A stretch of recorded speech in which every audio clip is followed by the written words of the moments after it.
बिना चूड़ी कंगनवा ना सोहे राम, बिना चूड़ी कंगनवा ना सोहे राम।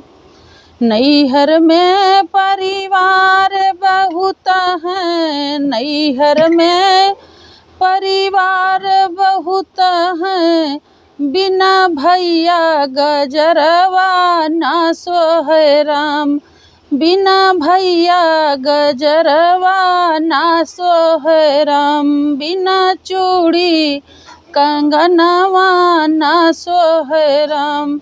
नैहर में परिवार बहुत है, नैहर में परिवार बहुत है, बिना पापा दर्दिया के बुझे राम, बिना पापा दर्दिया के बुझी है राम। बिना चूड़ी कंगनवा ना सोहे राम।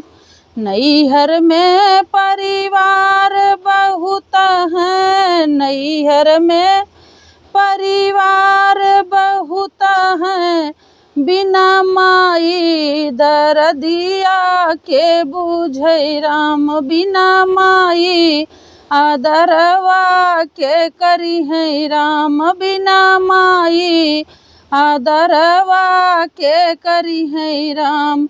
बिना चूड़ी कंगनवा ना सोहे राम।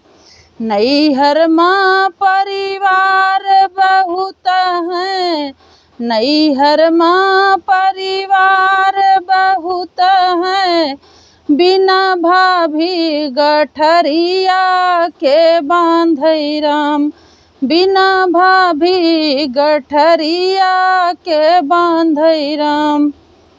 वीडियो पसंद आया हो तो लाइक करें, चैनल को सब्सक्राइब करें।